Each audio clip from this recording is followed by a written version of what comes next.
Good afternoon.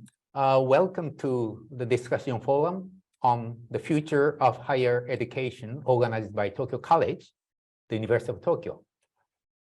My name is Mino Takashi. I'm Deputy Director of Tokyo College, and I'm going to serve as facilitator for this session. First of all, I would like to explain why we are having this event and what we are going to discuss. Professor Bawa, who is just sitting next to me, he is actually the coordinator of today's event, and he has been a visiting professor at Tokyo College since September last year. Professor Bawa served as Chief Executive Officer, CEO of Universities South Africa, which is an association of all public universities of South Africa. And immediately after he quitted that position, Professor Bawa joined Tokyo College. Through this experience of high administrative positions, he became interested in how the universities should respond to the grand challenges facing humanities. There are many global and local issues that are important but difficult to handle. A part of such issues are presented by SDGs, for example. And it is very important for all the universities to think, to respond to these issues. And we should reflect our thinking to our curriculum, administration, or management of the education. And therefore, Professor Bawa organized a series of dialogues on the future of higher education, and he invited 7 guest speakers to discuss how the university should perceive their future in responding to these grand challenges. Today's event is a kind of wrap-up of that dialogue series on the future of higher education. Professor Bawa is the coordinator of that dialogue session as well as today's event. And in addition, we have 4 more guest speakers today. Actually, I will introduce these speakers when they speak. So we will move to the actual session. And Professor Bawa, I hope you are ready to give your presentation. So please. Thank you so much, Professor Mino. And it's a great pleasure to be here. I have to begin just by thanking Tokyo College and University of Tokyo for this privilege of spending time in Japan with wonderfully collegial scholars all around me. I must mention special gratitude, of course, to Professor Mino, Professor Haneda, and to Shibata-san in the office, together with other members of the office staff, who have really gone out of their way to make my stay here at Tokyo College so productive and so pleasant. I also must take this opportunity of thanking Professor Nagao Masafumi. I owe much gratitude to him because a few years ago, he kind of mentioned to me that it would be a good idea for me to spend some time in Japan. And I really am pleased that I took his advice. How quickly the 6 months have passed. In addition to having had the time to think and write, I have had the privilege to learn much, though too little, about this beautiful country of islands, its people and its culture. And I must thank Tokyo, the city, for being such a wonderful friend to me, for sharing its narrow, winding alleyways and the broad, gently curving streets and rivers, its cavernous kind of underground stations, and its beautiful manhole covers, which I'm fascinated by. They have all been a palette for discovery and joy. Walking for walking's sake has been a lifelong passion for me. My main interest while I've been here has been to take time out to think about the future of higher education at a time of much change and turmoil in systems around the world. In some ways, the SARS-CoV-2 pandemic has been a wake-up call as we saw major disruptions in higher education with the exposure of massive contradictions in higher education around the world. In South Africa, prior to the pandemic, we experienced an intense period of highly provocative student activism, which raised deep and difficult questions, not just about the functioning of universities, but also about the nature of universities as social institutions. The extent to which they are responsive to challenges of a deeply unequal society, whether they are complicit in producing and reproducing those inequalities, producing and reproducing global warming, and so on. The invocation of a decolonization discourse raised pertinent questions of the nature of knowledge in global South contexts, and by inference, the nature of global knowledge. So what is the genesis of this seminar program? Professor Mino has already mentioned what the seminar series was about. Before the final decision was made for me to come to Tokyo College, in a discussion with Professor Mino, we discussed the idea of bringing together a group of scholars from different parts of the world to participate in a seminar series on the future of higher education. It would have been great fun, of course, to have all of them here around us today, but that was not possible. It has been great fun. Let's have the next slide, please. So there are many approaches to addressing the future of higher education. And in this series, what we tried to do was to really set up sort of three broad themes. Firstly, what changes have happened in the environment in which higher education functions? Secondly, what changes are taking place within higher education itself as it kind of takes on these environmental challenges? And then thirdly, at a more fundamental level, are there changes taking place in the nature of knowledge and its processes? Clearly, it's not possible to answer all of these questions, in a session like this, but what we will do is try and work through some of the issues that arise in these three themes. So these three categories, of course, interweave with each other, which means that they form a complex web of causes and influences, responses and actions, fundamental underpinnings, and so on. And of course, the resilience of institutions of higher education is remarkable. And that is because they have the ability to be changeable.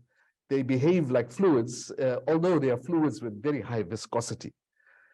Higher education institutions, universities and colleges within higher education systems are highly differentiated. And so discussions of this nature, of course, may have different meanings for different institutional types. It is also self-evident that higher education systems around the world are context-specific, yet being knowledge-intensive, they are, because of the nature of knowledge, local and global in scale. Let's have the next slide. Thank you so much. And so we asked the question, what are some of the changes in the environment in which higher education functions? The first and foremost, I think we have to come to terms with the fact that there are these grand challenges that are facing humanity. And at a time when the human-earth nexus is increasingly unsustainable, higher education as a social enterprise cannot sit on the sidelines or engage in relevant activities at a pace that it alone determines. Universities and science were drawn into the fray to address the pandemic, and there was a call for speeded up science. And of course, the universities responded to that. The pandemic and other grand challenges are unprecedented events in the history of science and the history of universities, in bringing into close interplay science, politics, policy, and profit. And this forces scholars and universities into uncomfortable spaces with high levels of risk-taking, public scrutiny, political manipulation, and battles to improve the ways in which social construction of an understanding of scientific findings occurs. Then we go on to the issue of globalization, and the impact of globalization over the last 3 or 4 decades has been profound. Bill Reddings, in his kind of posthumously published book, The University in Ruins, plotted out the ways in which globalization has detached higher education from the projects of the nation state, such as nation building, social cohesion, and so on. The unfolding of the knowledge society and knowledge economy generated tremendous shifts in the core functions of higher education, with accelerated massification, responses to new labor market dynamics, and so on. In the case of the global South, the accession of nations to the General Agreement on the trade of services, in the trade of services, or GATS, which includes higher education, and other instruments of globalization like rankings and so on, have produced severe distortions in the knowledge projects of universities. Just going on, talking about this shifting geopolitics, one has to just come to terms with the fact that with the emergence of what seems like another Cold War, this time between the USA and China, the Russian invasion of Ukraine and numerous other geopolitical tensions threaten to again split the world of science and higher education into different blocks. In the face of global warming, food insecurity, etc., creating a global commons of scholars and scholarship is a responsibility to be borne by higher education. As we heard from Ira Huckabee during the seminar series, we are also seeing faltering liberal democracies around the world. Both in new and in mature liberal democracies, we are seeing kind of attacks being taking place. Universities both contribute to building liberal democracies, but they also feed off liberal democracies. And of course, so this is of tremendous consequence. The unfettered research and teaching that universities have to do is tied to academic freedom and institutional autonomy that functioning democracies afford them. And therefore, these faltering democracies have tremendous consequences for the future of universities. Perhaps the most challenging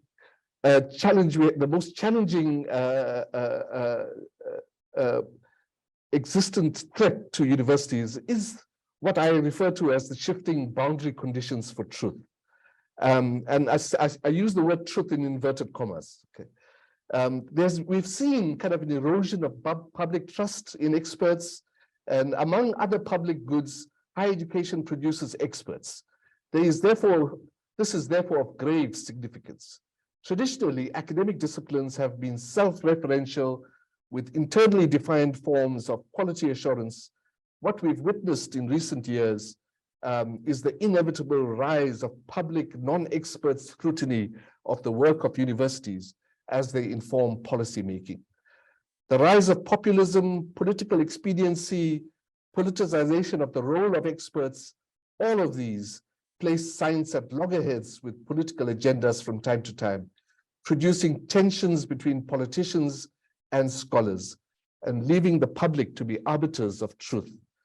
While this is not a new phenomenon, the shifts in the boundary conditions for truth has consequences for higher education. Thirdly, I just want to go on now to what we call the large, sort of what I refer to as large demographic trends. During a recent visit with Professor Mino to a small depopulating town in Akita called Gojome, I was deeply saddened to see the permanent closure of schools. What will be even sadder, of course, would be to witness in a few years the closing down of universities, with the implications that that will have for the future sustainability of Japanese society. This is, of course, not peculiar to Japan. It is a phenomenon across the global north, where undergraduate enrollments have been in steady decline since 2006. Notwithstanding the obvious complexities, we are witnessing burgeoning demand in some parts of the world and collapsing demand in others. And this may be an opportunity for us to begin to think about higher education supply and demand in a global fashion rather than on a national basis. Of course, understanding the complexities of that.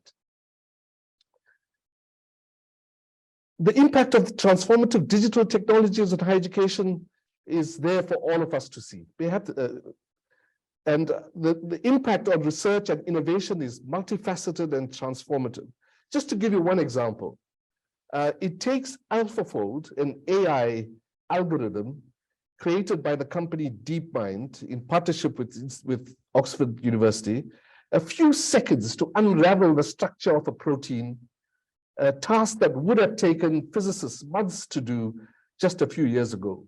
So this opens up the way for significantly higher efficiency rates in creating new drugs, for instance. What one sees here is one example of the way in which digital technologies are changing the nature of research. And of course, we are all aware of the way in which it's changing the nature of teaching.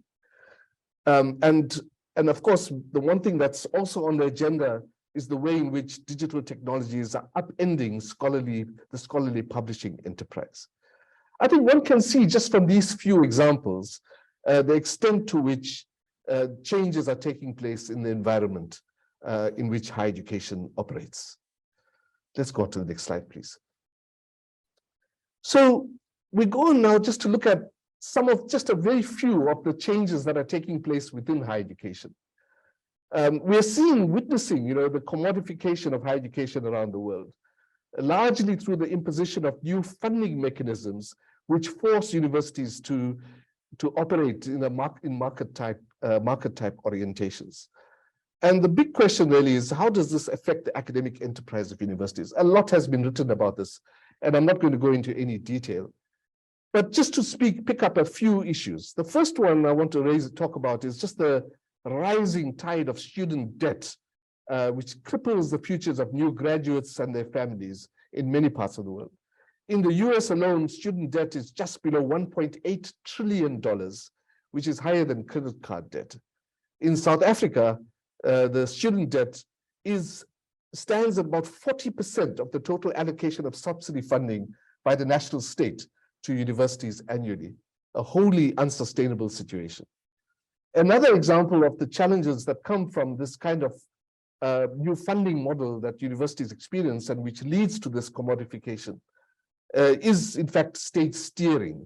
The fact that we have governments now steering higher education with the use of resources, even in systems that are underpinned by institutional autonomy and academic freedom.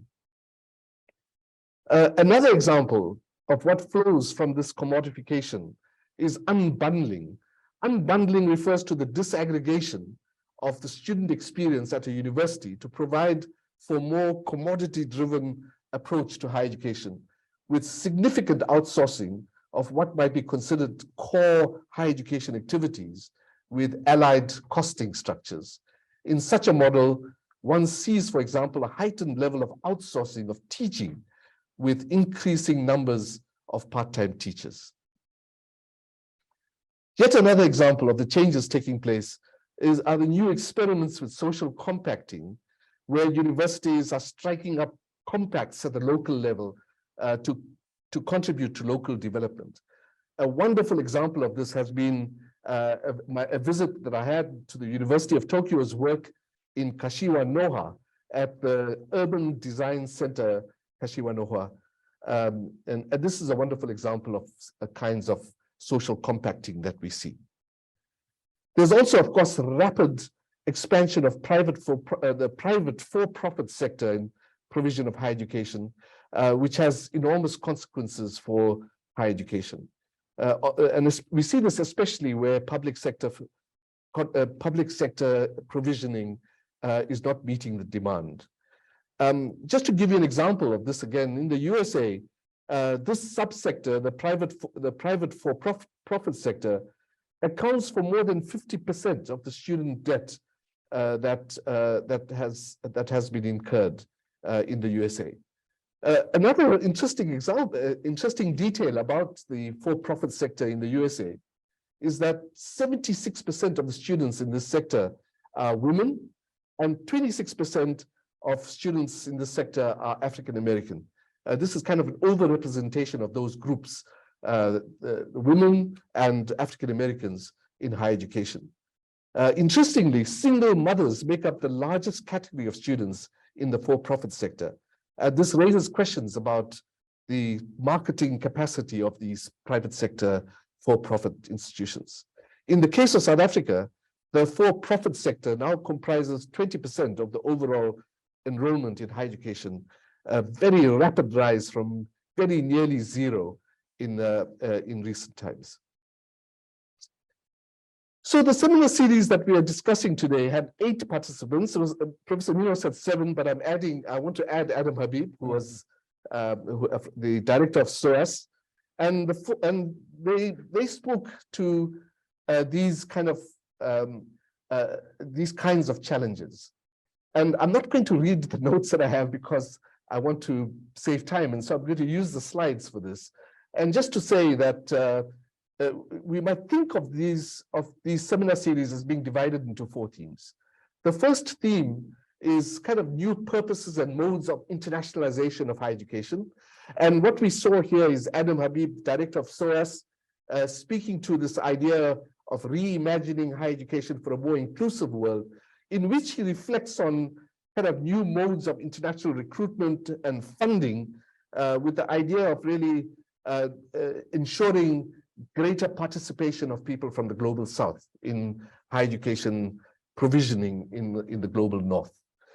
Professor Kitamura, who's on our panel today, spoke about the regional collaboration to promote knowledge diplomacy, a rather interesting kind of idea to address the issues around the complexity of shifting geopolitics and the idea of really attracting diverse knowledge systems to address sustainable development.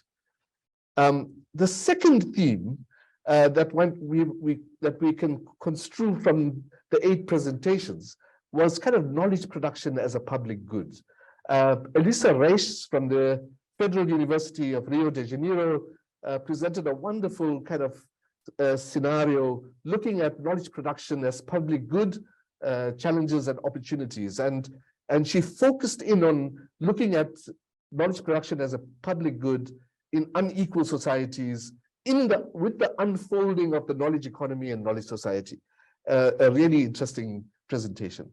And then the Hidingje van Land from the International Association of Universities focused on the IAU's social compacting project on higher education at a crossroads, envisioning future scenarios for the field of higher education and for society.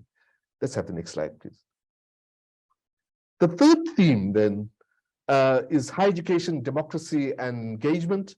Ira Harkavy of the University of Pennsylvania, an old stalwart in this terrain, spoke to realizing the democratic mission of universities at a time of global crisis. An excellent presentation with a lot of passion. And then we went on to Sibongile Mutwa of Nelson Mandela University, who spoke about kind of organizing an institution for context, so for engagement.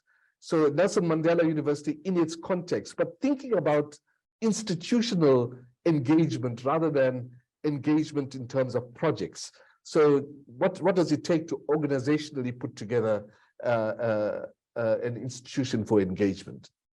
And then theme 4 looked at critical university studies and the decolonization of higher education. Both of them spoke to decolonization. The first one, Andre Kiert, spoke to this idea of emergencies, the tasks of critical university studies, and in which he speaks about the idea that universities are, in fact, not just in a state of emergencies, but that they exist in a state of emergency. So in other words, that there's a need for very deep critical thinking about the universities in the context of corporatization and managerialism and so on.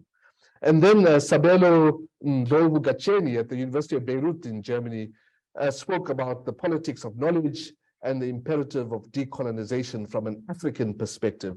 And almost inevitably, his talk gave rise to issues around the production of knowledge and identity, the production of knowledge and geography and so on. Rather interesting kind of approach to looking at decolonization. Thank you so much. Let's go on to the next slide. So we can then kind of really focus in on trying to understand what trends are currently taking place in higher education. And there's nothing new here, but just things that we can all focus in on, if you like. The first one is just about this shift from reductionism to integration. Reductionism has been highly successful in providing us with a wonderfully rich understanding of nature and the universe. And there is a well-established understanding that the disciplinary-based construction of academic systems is no longer viable by itself to organize the core work of universities. Institutions around the world have established thematic schools, have centers and institutes that draw on the disciplinary experts, but are designed to provide the intellectual home for new approaches to integrated forms of knowledge production. The question really is, what does this mean for the nature of the organization of universities, and what does it mean for the knowledge project of universities in the longer term? Experiments in broadening the research enterprise to include experts from outside the academy is yet another avenue for exploration, what is often referred to as transdisciplinary or transboundary modes to include other forms of knowing. And Professor Mino, in fact, introduced me to this idea of transboundary. And I think it's a very interesting concept and something that we should be exploring further. So the question I think that we have to pose to ourselves is, if we are seeing these higher levels of integration approach to knowledge production, what does that mean for the longer term understanding of the role of universities and the construction of universities? I then go on to the idea of complexity, and Stephen Hawking, in fact, said in 2000 that the 21st century would be the century of complexity. This comes out of physics, by the way, that it's not just that physics explores situations of complexity, but also that one of the limitations of the reductionist approach has been its inability to address physics problems which contain complexity. There is a growing confidence in understanding that systems that are being studied almost on an everyday basis almost always exhibit complex behavior. Formulations of complexity theory are regularly used in physical systems. The question that is often posed is, how applicable are those formulations for the infinitely complex social challenges that we face? And yet we understand that those issues of complexity have to be addressed. So the big question is, how do we kind of really learn from the physical sciences to bring those issues of complexity theory into more complex systems as we deal with, for example, as we deal with the grand challenges facing humanity. The third point I want to raise was just this idea of diversifying the knowledge enterprise. And I've put those three items into a category there because they all speak to kind of really thinking about how to diversify the knowledge enterprise. The impact of broad-based social movements across the world has enormous consequences for higher education systems. And what they've done is really shake and arouse them from their complacency in the face of deeply embedded prejudices that have not just been unjust, but have also shaped the nature of the knowledge enterprise of these universities. So these social movements speak to systematic kind of exclusions based on race and gender and class.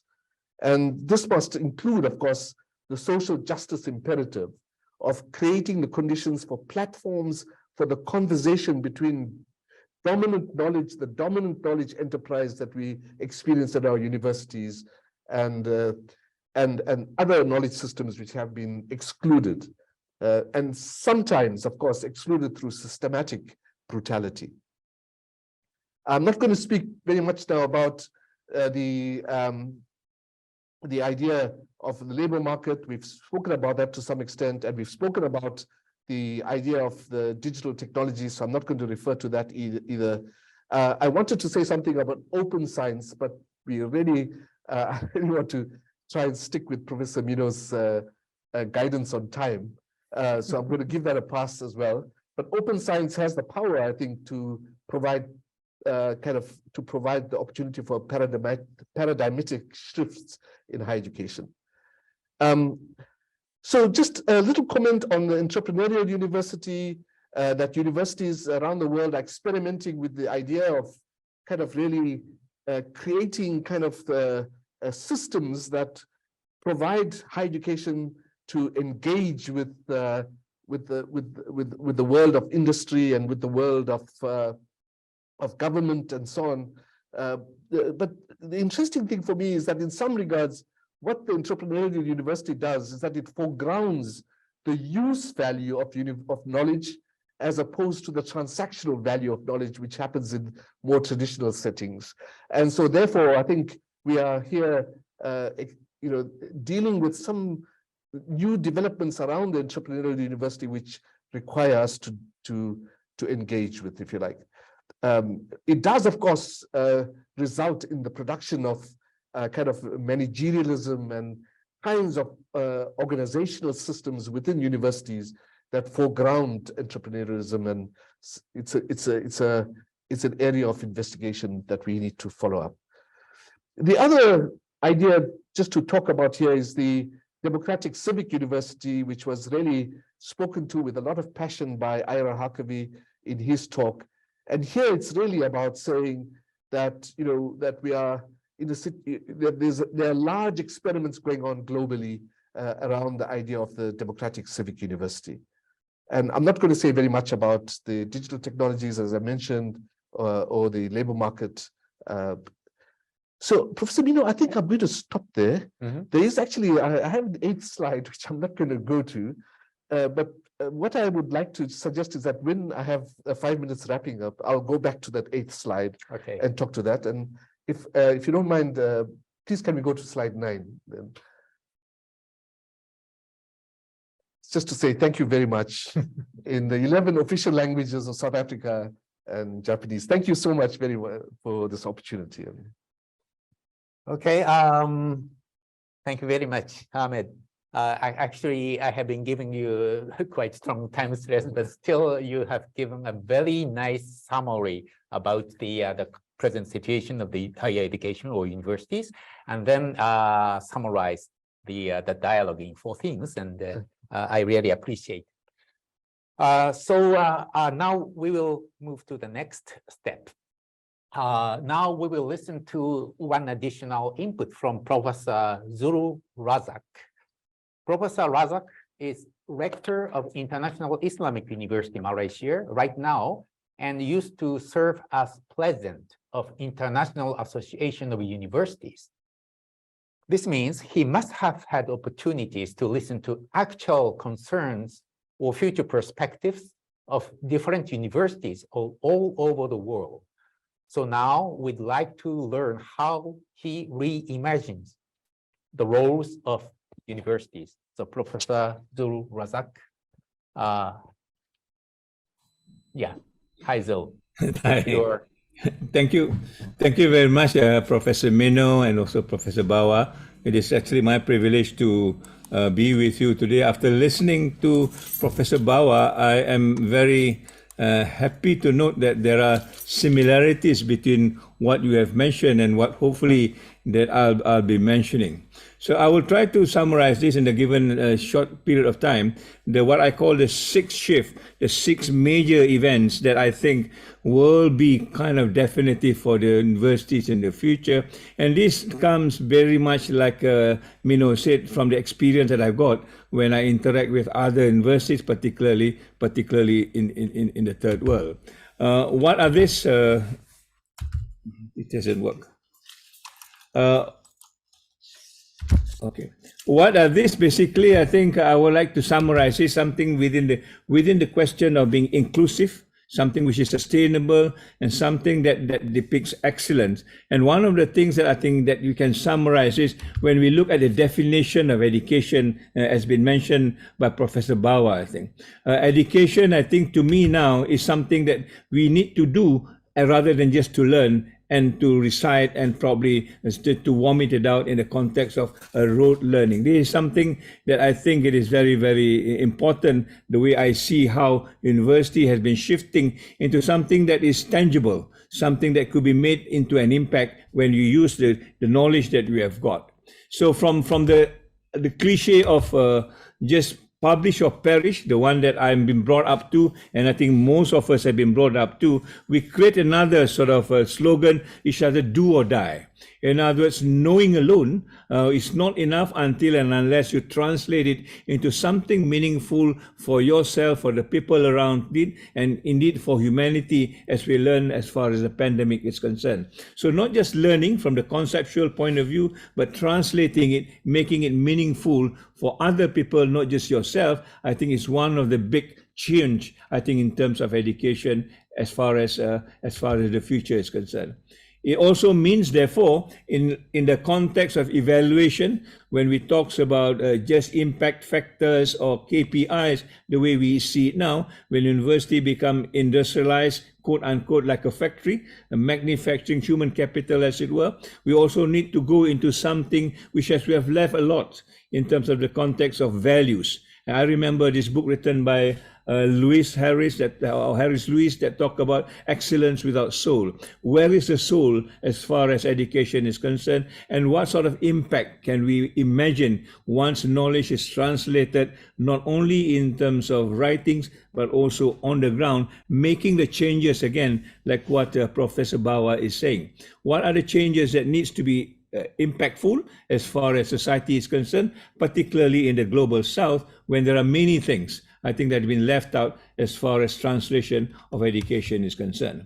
And therefore, we move from this whole idea of the reductionist that we're talking about. I look at this in terms of the neoliberal theory of human capital that talks about human being being an economic device, and everything else is pushed through economic imperative rather than other imperatives. We forgot that we are human beings. We forgot that we are not just a capital. There are many things that makes a human being holistic. And where do you educate this? Not just the mind, but in our Eastern tradition, we talk about the heart, we talk about the spirit, we talk about the soul. Where is this in the context of education moving forward, translating or broadening into this idea of human capital and taking this theory beyond of what we are told today? And last but not least, I think it is now also moving from just technocentric thing. I think at least in our part of the world, everything now needs to be technologicized, and talk about digitalization and so on and so forth, and leaving the human dimension aside. So we are talking about things like humanizing technology. How do you humanize technology? In other words, to make technology serving us rather than the other way around. As you see now, kids with handphones and all these other devices, almost they're dependent on this technology rather than the other way around.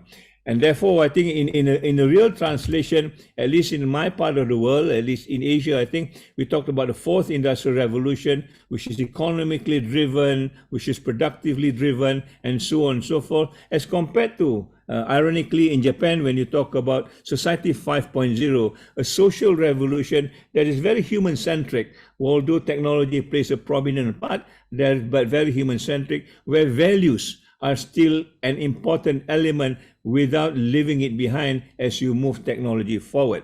And in our terms, we talk about human beings being holistic. The whole approach has to be holistic. And therefore, we are talking about the whole dimension of a human being being a spiritual being first, rather than what we call now a digital native. Everybody now, when they are born, they are told that you are the digital native and this is what you're supposed to do, forgetting the internal or the basic of human being as a spiritual or what you call a more holistic human being in this particular context. If I were to summarize this 5 dimension, I think we look at not only education from the dimension that I've mentioned to you, but I would like to summarize it by moving away from what education used to be, at least pre-COVID, where we talk about education as something to do with livelihood, getting jobs, getting employment, building a kind of a society of a house of our own, but about the context of life. So it is a balance between what livelihood is all about and what life is all about. We notice, as far as the pandemic is concerned, and there are a lot of people who have got good living, but they have lost the meaning of life. And therefore, the whole idea of mental health, the whole idea of depression, anxiety, which is really a new dimension that is now being sought after as far as education is concerned. We are beginning to give our students elements of resiliency, a question of coping with what life is all about. Once you're locked down, once you're kept to yourself, and how do you actually organize life? And this is, I think, being missing in many education systems, certainly in ours. And it translates very quickly, when we talk about values that have existed in society for a long time that has not been valued in terms of education. The last time I was in Japan, we talked about Kizuna. Now I discovered another one called Nogami, which are new things that talks about life in itself with the context of what education is supposed to be. For yourself, Professor Bawa, Ubuntu is something, again, talks about life as a whole, that we organize ourselves with society and the world and the world around us. And in our context in Malaysia, particularly in the Southeast Asia, we talk about sejahtera, which has the same meaning: a question of balance, a question of bonding, the question of sharing, and the question of making life not only for yourself, but for the entire humanity around you. So these are the human heritage, I think, that binds many other society around the world. These are the three examples, but there are other examples in other countries that have got the same virtues, the same values that needs to be added into education, which eventually, I think, will talk about this sixth dimension that I talked to you about, and putting it in a balance. In a way, this is what the future of education will be as we defined it. And I would like to quote John Davey, which talk about exactly what I'm trying to say, that education is not preparation for life, it is education is life itself. This is the Kizuna that we talk about, the Ubuntu that we talk about, the sejahtera that we talk about, and this is what I think education in the future, that brings back the balance between livelihood and life and all the other contribution that we talked about. And hopefully we will be able to reorganize education in the dimension that the future demands. So I'll stop there. Thank you very much for this very important meeting, and I hope we have contributed a little bit on this. So thank you very much for this. Wonderful. Thank you very much. In fact, you emphasize the importance of human-centric or spiritual issues as the core of higher education, and even you summarize the necessary shifting 6 terms, and that's kind of it's unique in one side, and at the same time it's very provocative, because that's something lacking now. Okay. Thank you. Now we had 2 presentations, and the third one is given by Executive Vice President of the University of Tokyo, Professor Ota Kunihiro. And he is the Vice President in charge of the educational affairs in the University of Tokyo. Actually, the University of Tokyo declared that the University of Tokyo should serve the global public and nurture individuals who contribute to solve the global issues facing humanity. So the University of Tokyo is very keen on the issue that we are discussing. I think it's worth listening to what educational challenges the University of Tokyo is doing or planning to do. So, well, as Professor Ota is not available for today's session, he kindly sent us a video message. So let's listen to his message on educational challenges at the University of Tokyo. It is a great pleasure for me to share a new words in the discussion forum on the future of higher education organized by Tokyo College. As I understand, my role here is to provide an introduction to the University of Tokyo visions for the future education and its connection to grand global challenges facing humanity. In my presentation today, I will often refer to the University of Tokyo as U-Tokyo. The present world is facing with many complex global problems that are not easily solved by simple or straightforward measures.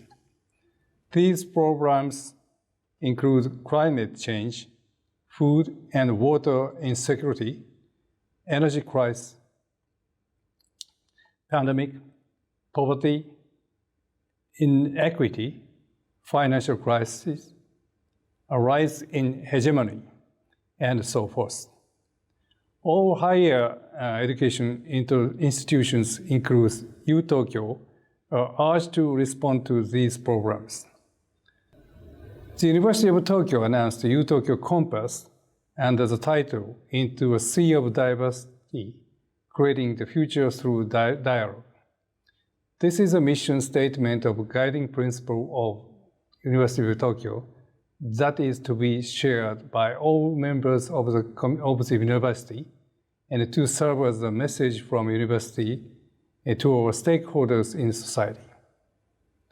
When U-Tokyo Compass was launched in 2021, President Fujii of U-Tokyo made clear that U-Tokyo is working as a university that serves the global public to nurture this diverse and talented individuals and to discover solutions to global issues facing humanity.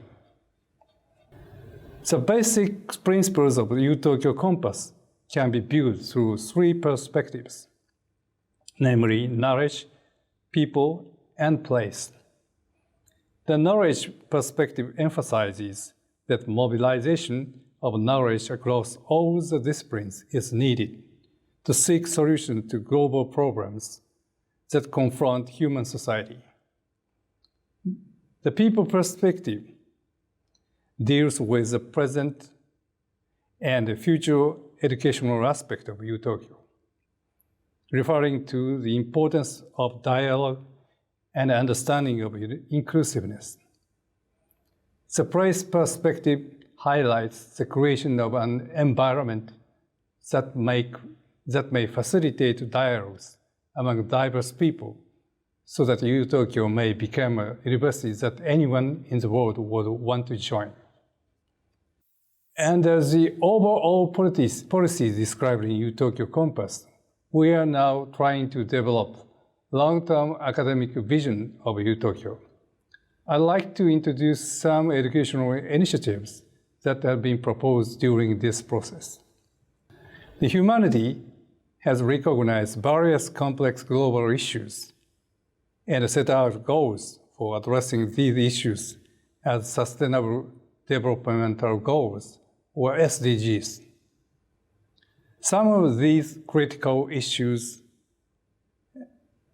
have further attracted people's attention as global challenges facing humanity, and as I mentioned earlier, they may not be beyond the ability of simple measures or simple discipline to handle. The ability of multiple disciplines to work together, however, has been prevented by so-called siloing problem in academia, or the problem of being like a silo and refusing interactions with other disciplines. This has been an issue that has been discussed at length and remains unsolved even now. Problem-based, interdisciplinary, and across-sectional collaborations of multiple stakeholders are essential to tackle these complex problems. We should even consider these problems as a catalyst for breaking down silos and transforming our academic structure into a more flexible one. To make this transformation possible, opportunities for co-creation among different disciplines and stakeholders are essential. Moreover, a strong sense of inclusivity and diversity, high ethical standards, public spirits, a capacity for empathy, and an international outlook are all important conceptual bases in the educational initiatives we pursue. Utopia must have the creativity to design its own practices in order to play an active role as an institution that serves the public good worldwide by helping to solve the global issues faced by human society. Spring GX is an example of one such educational initiative.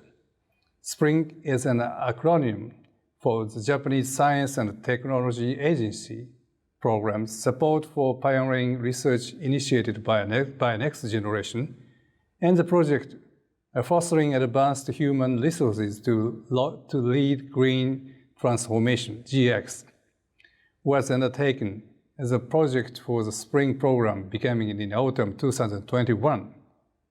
Known altogether as Spring GX, this project aims to produce competent global researchers who will contribute to realizing a green transformation in all fields on a large scale. Spring GX includes both a core program and an advanced skill training program, and approximately 600 doctoral students are currently enrolled. The core program consists first of a bird's eye view lecture series on GX, followed by a Green Future Exchange meeting where students foster connections between their own research and GX through interaction with students from other disciplines. And finally, GX inspired lectures to highlight the relationship between cutting-edge research in various fields and GX. The Advanced Skill Training Program is comprised of overseas training, industry-academia collaboration, and support for the transferable skill acquisition. Another interesting example of an education initiative is the GLP Jeffrey program. The Global Leadership Program, or GLP, is a special university-wide honors program aiming at undergraduates. Its senior division for students in their third and fourth year is called GLP Jeffrey. Jeffrey student stands for Global Education for Innovation and Leadership. Around 100 excellent students were selected to participate in this special transdisciplinary program taught entirely in English, which is not common in Japan. The GLP Jeffrey program offers students opportunities to participate in summer schools and other short-term study abroad programs, and to meet and collaborate with top-class international researchers, students, entrepreneurs, and experts.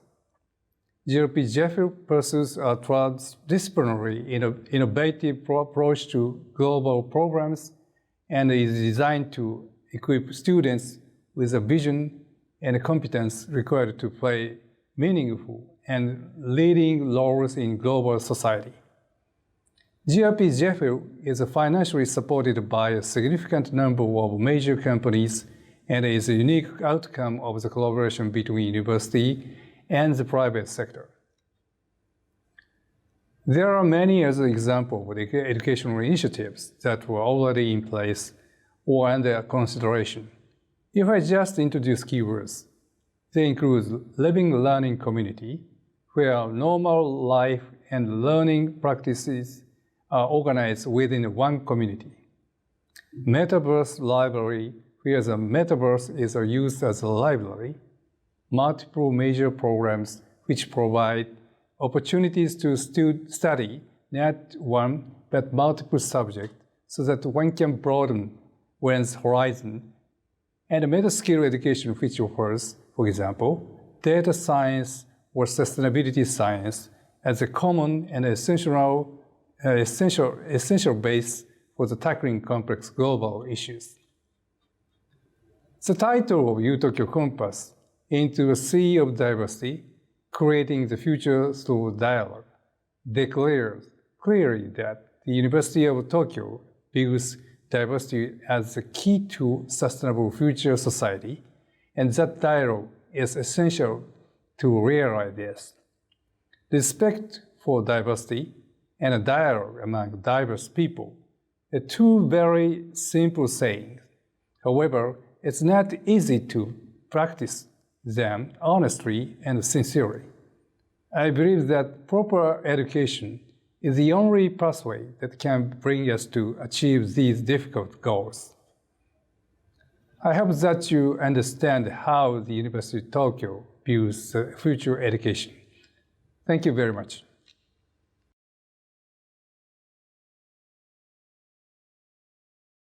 Oh, thank you, Professor Ota, for your video message. And I hope that the audience may understand how the University of Tokyo is tackling the issues of future education.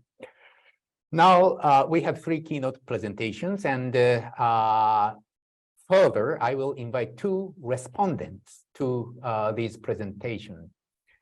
And after that, we will come to the discussion part. So the first respondent is Professor Kitamura Yuto, who is from Graduate School of Education, the University of Tokyo. Professor Kitamura has been involved in a broad range of national and international educational projects, especially related to Education for Sustainable Development, ESD. And he has the last speaker of Professor Bawa's dialogue series, as Ahmed already said. So Kitamura Sensei, would you start your response? Thank you. Thank you very much. Thank you very much, Professor Mino, for giving me this precious opportunity to come back. And Professor Bawa, very nice meeting you again, even though we are meeting online. And I truly enjoyed our dialogue last time. And I'm very honored to be here to be respondents to the very distinguished 3 scholars who share the highly interesting remarks. I think 3 talks share the very much same foundations, feeding the very challenges, various challenges the universities have been facing today, and how we need to transform our higher education for the next 20 or 30 years. So in order by responding to the global complex problems. So here is the issue of the, there are several issues raised by these 3 speakers. We have been facing the challenge about the nature of knowledge today, and also nature of academia.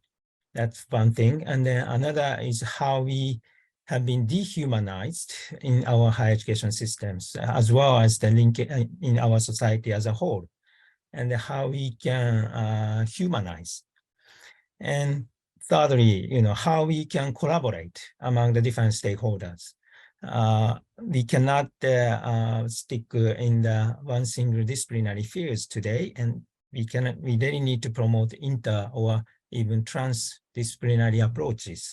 Not in order to solve the siloing problems, which have been also raised in the question and answer box as well. Some of the participants raised this issue in the questions. By looking at these 3 challenges, I mean, of course, there are more and more challenges, but looking at these 3 challenges, I would like to recall the history of the higher education. If I may explain in this way, the universities used to be very much isolated from the society. University was, was criticized as ivory tower, and then, we are detached from the society. But by doing so, in fact, the universities really contributed to the society by keeping the distance from the society, because we could really focus on our academic and scientific field rather than being too much influenced by the society or societal challenges. However, today, we cannot keep this distance anymore, and we have to be in the society. We have to work with the society. So in order to contribute to the society, and then, by dealing with those societal challenges, we have to work with people in the society. So that's the message I have picked up from the three wonderful speakers. And by doing so, what is our objectives? We really like to realize the well-beings of the individual as well as society. So this individual, well-being, this can be very much based on the certain values. For instance, Professor Razak showed us the examples like Kizuna, Ubuntu, Sejatora, these bonding and sharing. These values have to be based on this well-being, concept of well-being. And by doing this, we really have to work together. And then the role of universities in Global South has been becoming more and more important. I think that Professor Bawa has also emphasized that as well. How we can challenge to the post-coloniality, issue of post-coloniality. And then in the era of SDGs, I think, we can really work together between the, the universities in the North and also the Global South.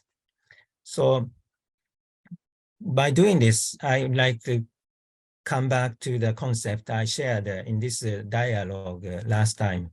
That's the concept of knowledge diplomacy, to promote more collaborative and mutual relationships among the individual as well as institutions in the higher education systems across the world. So this is my response to the three wonderful speeches. Thank you. Thank you very much, Professor Kitamura. Your way of responding to this three presentation is wonderful, because you go back to the history of higher education and pick up this relation with society, and that is the most important aspect of this three presentation. And thank you for your response. And we will move to the next respondent, Dr. Hosokawa Naoko. Dr. Hosokawa is a postdoctoral fellow at Tokyo College, University of Tokyo, and she is a sociolinguist. And just, I'd like to inform you that just 1 week ago, she published her first monograph titled Long Words and Japanese Identity, Inundating or Absurd. So congratulations.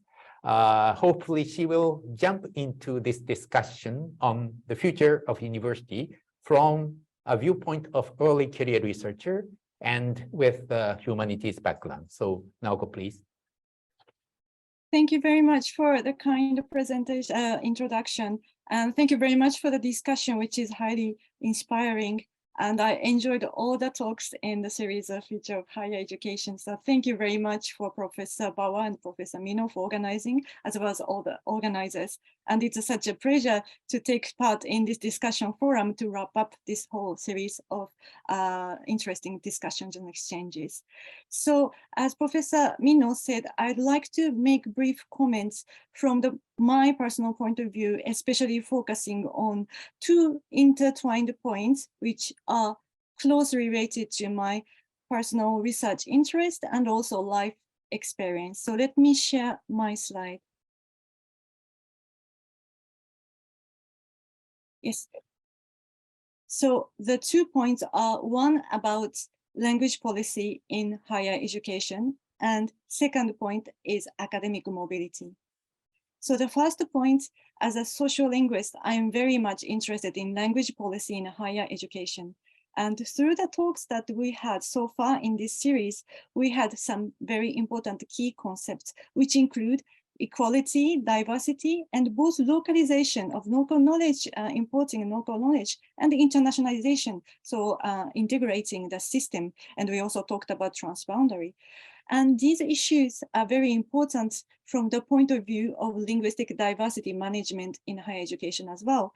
So on one hand, university can be a place of development of language diversity, creating multilingual or bilingual environments. And I'm also interested in the preserving language diversity and revitalizing some local and minority languages, which tends to be traditionally done more in primary and secondary education.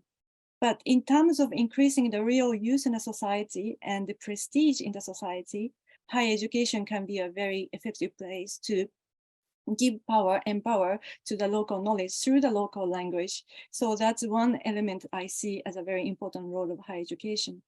However, on the other hand, as we have been discussing, knowledge is a global commons, as Professor Kitamura presented last week, and we need a common language to exchange our ideas, knowledge, and research findings. So higher education also can be a place for the common language and internationalization. And of course, there is always a risk of scientific discourse focusing too much on certain activities done in certain dominant languages, namely English. So these are 2 points related to the language policy that I see as both challenge and potential as a role of universities in the future. And which leads to my second point, which is about mobility in higher education. So I am someone who has highly benefited from the academic mobility. So I show a map here with 8 stars indicating the places of higher education that I have worked for as a student or as a researcher. And I worked in 5 countries with 8 academic institutions. These are places that I would say that share certain norms of Western university systems. So I wouldn't say this is representative of the global diversity of university systems, but yet I still see within these universities and institutions, I see a great diversity in terms of university systems, but also university philosophies about the reasonable being of higher education. And of course, it can be said that it might be difficult for someone to move from one institution to another, but I see a very positive side of this diversity, that we can add flexibility to the values of universities and role of universities in the society by exchanging different ideas about the meaning of the university. So in this point of view, we can say that this mobility can promote both localization and internationalization. So this importance of higher academic mobility in higher education, as Professor Kitamura mentioned, it has been a very historic importance, and it is an important element of the higher education, but also there has a risk, seems to be, that according to the OECD reports in 2019, just before the pandemic, we see that 4 English-speaking countries receive more than 40% of international students worldwide. And as this historic concept of peregrinatio academica actually indicates very high level of hierarchical relationship, Professor Kitamura also mentioned this ivory tower concept. So this might actually feed into the problem of brain drain, which can be a serious problem in certain societies. And for the country like Japan, there is a very severe problem of demographic aging. So it can be a problem for certain societies to lose young educated students abroad. So my question would be, if there is a conflict in interest in terms of academic mobility between societies that need young people staying inside of the country and this importance of the higher mobility in the higher education. And if so, how can mobility in higher education be promoted in a more sustainable manner? So that's my question. Thank you very much. Okay, thank you, Naoko. Actually, you picked up a very important point. All these 3 presentations touch on the inclusiveness or diversity. And in order to materialize this, I think the 2 points that you mentioned, this language diversity and the mobility issue are quite important. Thank you very much. And I also thank you for all very informative and useful inputs by the 5 speakers today. And now it's time for discussion. However, I'm afraid that we have a very strong time stress, and in order to give the opportunity for all 5 speakers to speak, I would like to go around today's speakers one by one and ask for their responses all together hopefully in 3 minutes. So I will start with Professor Bauer. May I ask you to give your responses to them, and if you have any questions to them. Sure. Thank you so much, Professor Mino, and it's just been such a rich kind of discussion that has happened today, and I hope very much that that we can continue somehow with this discussion. And I know Professor Razak, just before the session started, sort of suggested that we should find ways of continuing this discussion. Just a couple of thoughts from my side. I mean, the one is clearly this idea of thinking about higher education in a more human-centric fashion than we've been sort of engaging with in the past. And I think partly it takes us back to this discussion about the way in which higher education is shaped by globalization in the last 2 to 3 decades, if not slightly more. And in particular, just this idea that there's a very strong link between kind of transnational production and higher education, which led to a whole range of steps being taken to meet those needs. So it does take me to this really critical point, which is, can we begin to think about a kind of a new philosophical basis for higher education globally in a kind of in a way that goes beyond the pressures of globalization, it seems to me.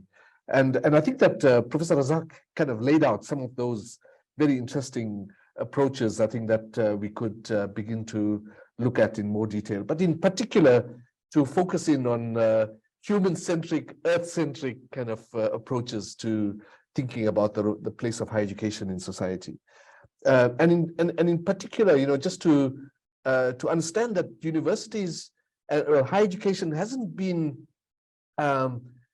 blame-free, if you like, in terms of the really big challenges facing, facing the knowledge system, if you like, around issues related to kind of sexism and racism and so on. And so this idea of really rewriting the ethics of higher education seems to me to be a binding kind of idea that emerges from here today.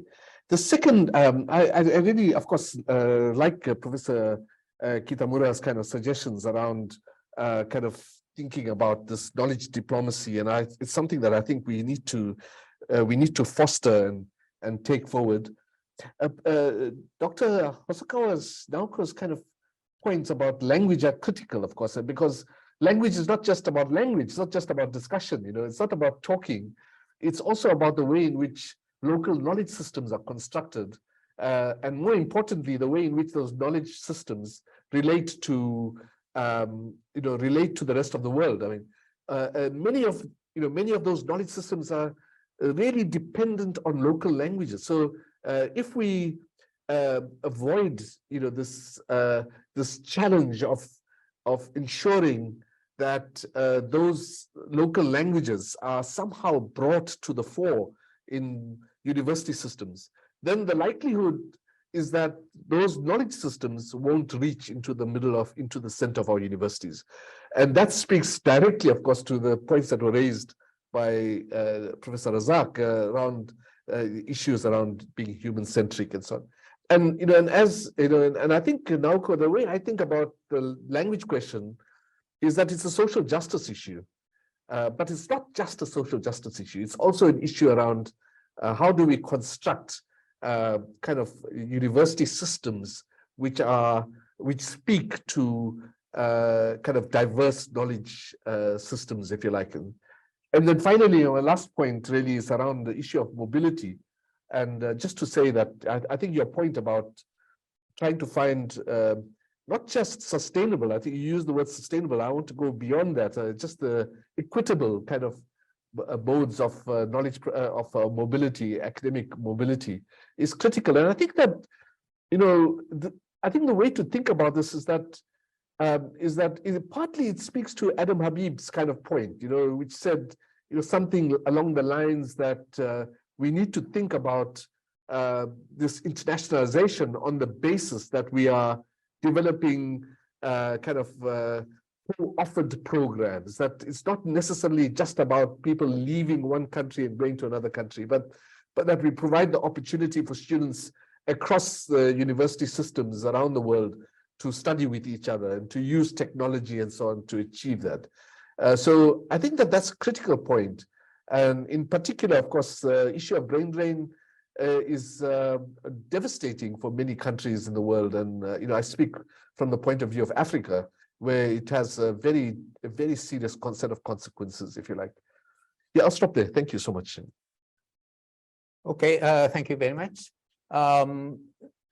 I will go around first. So, Zul, Professor Razak, would you like to respond to the questions and comments of the respondents? Yes, thank you very much. I also enjoy the discussion, and I would like to start with the question of language. But language not only in terms of the verbalization, but also in the art of living, the behavior that we demonstrate, a kind of body language, if you will.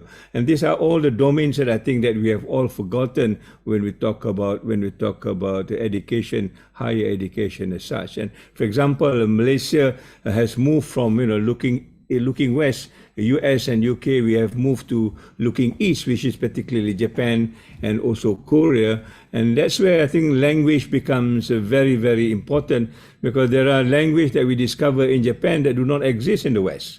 And the Kizuna that you talk about, the Ikigai that you talk about, there is no similarities in the West. Or if there is, it's a very shallow one, rather than embodying the whole culture of that particular society, which to me is a language. And that, I think, is something that gives us a kind of a new inspiration. And that's why when we talk about your Kizuna, we are also looking at what is it that we want to talk when we express a sustainable development. Sustainable development could be translated, but then it has no meaning in our own society, because it is not organically grown. It is somehow or other imposed on them, and therefore to educate them on sustainable development using an imported or translated word becomes more difficult. And here again we learn from Japan, when you do not translate your word, your what you call excellence, I forgot the word, but it remains in Japanese, and it's not translatable. Nagomi is not translatable. Sejahtera is not translated, because Sejahtera has sort of 10 layers of meaning. It is not happiness, it is not well-being, it is not prosperity. It is a combination of that the nuances of our language and our culture will tell us what it is, rather than trying to translate it. In other words, you need to live it. You need to immerse yourself in the society before you can discover that particular word.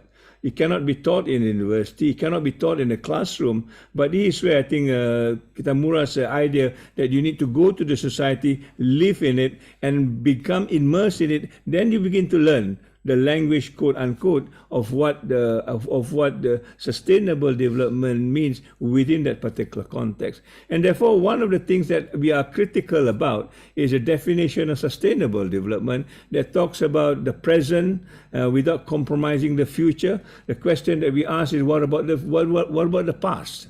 Isn't the past important when you talk about sustainable development?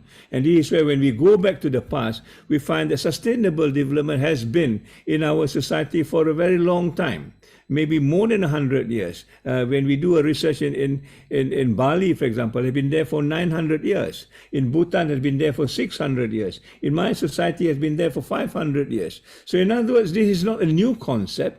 It is not coming from United Nations by the year 1987 through the Brundtland Report. They introduced the idea of sustainable development, but it is there already in our culture, but has been forgotten through colonialism, through westernization in such a way.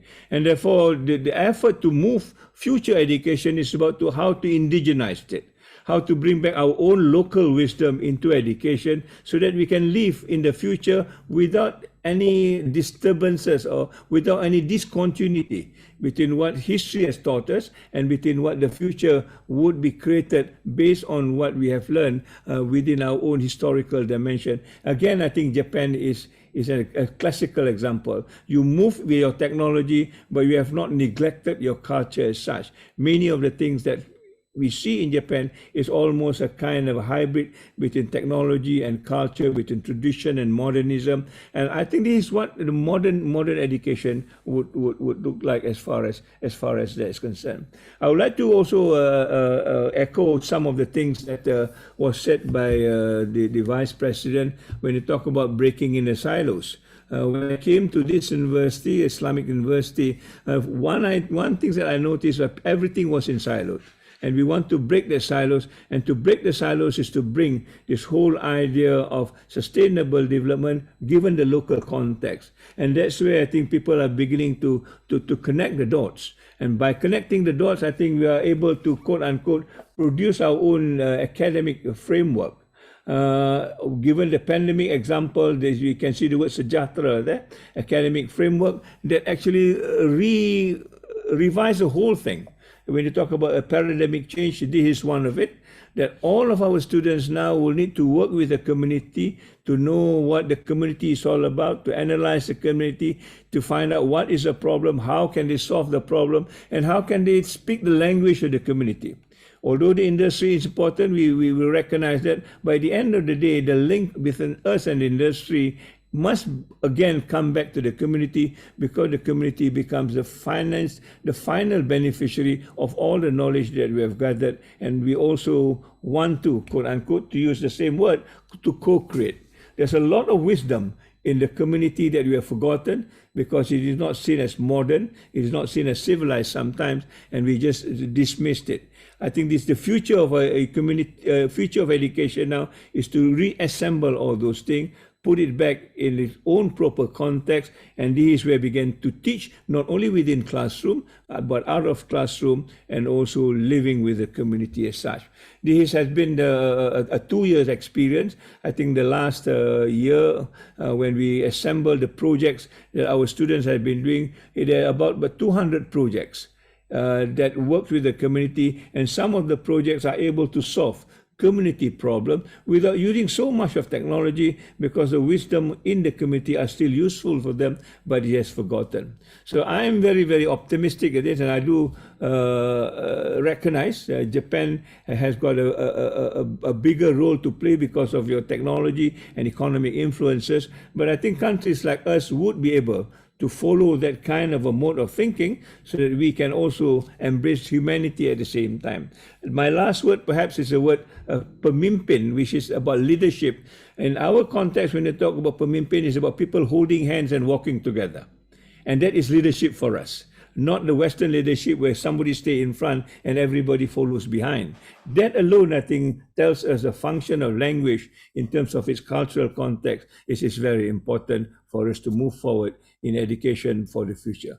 Thank you very much, Mino, and thank you, everybody. I really enjoyed myself. Okay, thank you very much. It seems that the local values, or the something maintained in the local culture, is a key, and how to make it available for the whole world may be one of the important role of education. So now I will move to Kitamura Sensei. Would you like to respond to these Yes. two responses? Thank you very much. I'm so inspired by the comments by Professor Bawa, Professor Razak, and then Dr. Hosokawa. And based on all three comments, I've been thinking one word, which is a dilemma. Dilemma for universities, dilemma for academia, dilemma for higher education systems. Because, of course, we see the importance of globally produced knowledge, but at the same time, we have to really look at the traditional wisdom or indigenous knowledge, which are more like a local knowledge. Same for language. For instance, English as lingua franca, we see the importance of the lingua franca, but at the same time, we have to diversify the medium of instructions and the language we use, because as Professor Bawa emphasized the language is a knowledge, basically the knowledge systems. And then language is, as Professor Razak said, language is art of living. So how we see the balance between this lingua franca and local languages. Same for the educational content, we think, we've been discussing about interdisciplinary or transdisciplinary, but at the same time, without the traditional disciplinary fields, how we can make disciplines combined or work together. So we see we cannot, is truly interdisciplinary, what that means. And then also recently we've been discussing the importance of liberal arts education, but also we need to promote specialized education as well. So these are challenges we have to promote simultaneously. Same for technologies. We don't want to continue the dehumanizations, but at the same time, there is the importance of technology, obviously. So these are dilemmas, but are they a dichotomy or harmony? I think, as Professor Razak said, by reassembling the based on the local knowledge, working with people in the community, we can promote more harmony for these dilemmas we are facing.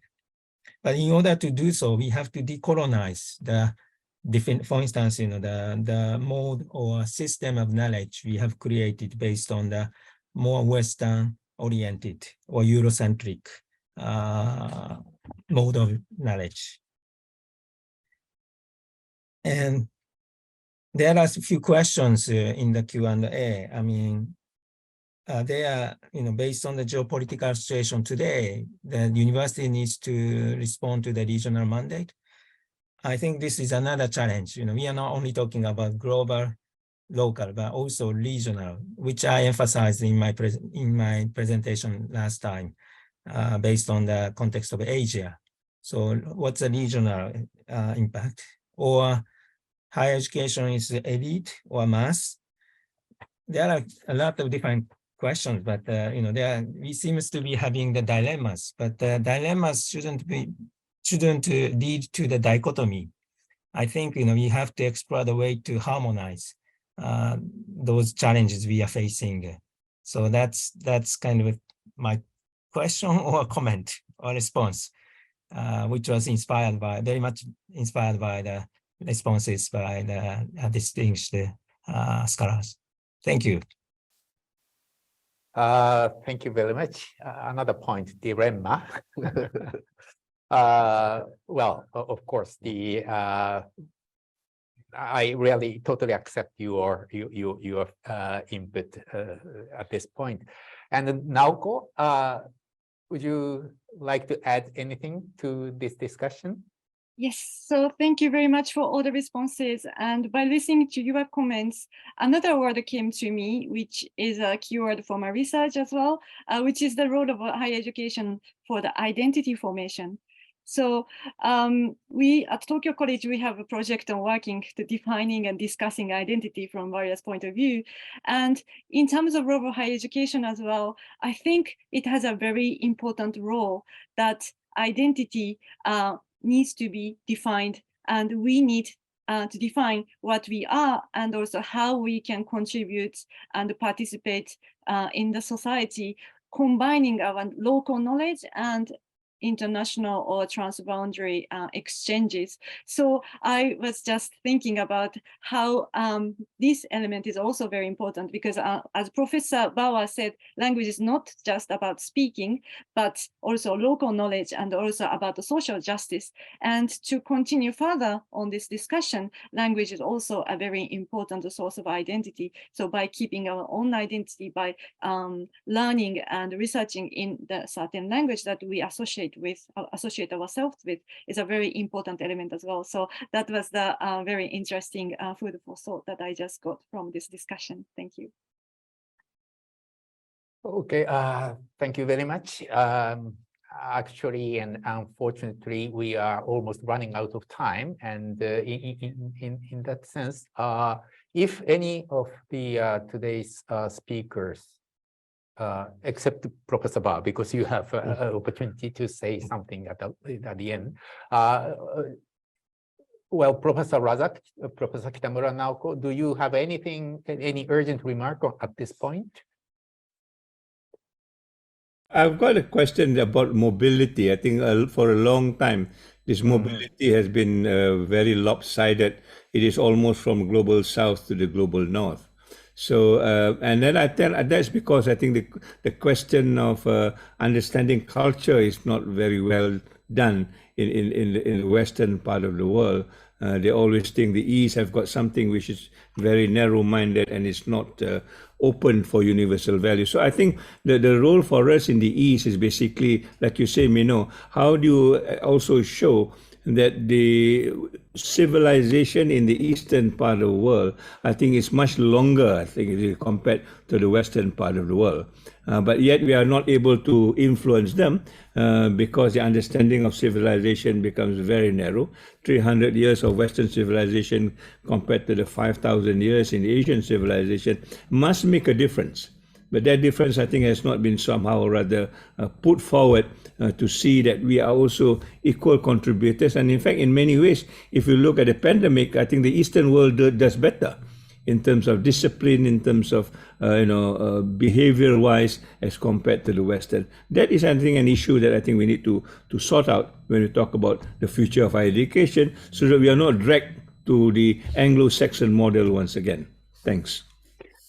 Well, thank you very much for this very important input. And actually, of course, I don't have any specific answer to your point, and we don't have enough time to discuss on this point. But we will take this as a future issue to think about. So I think I should now finish this session, and I really appreciate various input from the 5 speakers today. And one thing that I came up after listening to all this is one thing that Professor Razak said. He said, we have to shift from value-driven to values-driven. That means we have different values and in cultures or many way of thinking, and so on. And this individuality or locality versus universality, commonality, that's very important issues. This will lead to the discussion between, say, global and local.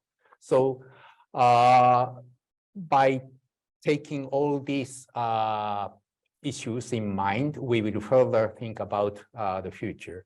So at the end of the this forum, I would like to ask Professor Bawa to give a final remark. Thank you so much, Professor Mino, and just to say thank you to, first of all, to thank the audience, just to say thank you very much for joining us today, but also to thank the panelists today. And it's been an interesting, really interesting session. When I set out on this project, one of the things, I'm a particle physicist, theoretical physicist, so, always looking for meta-narratives, right? Looking for kind of some grand theory.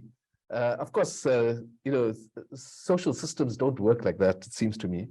But when one thinks about the evolution of the modern university, you think about Kant's belief that it should be reason that underpins the university, the modern university, philosophy. Then Humboldt, thought, no, actually it's about nation building. It's about bringing ethnic groups together. So culture became the center of Humboldt's approach. When the modern university reached the UK, Arnold kind of wrote about the idea of literature being the basis, because that built national consciousness.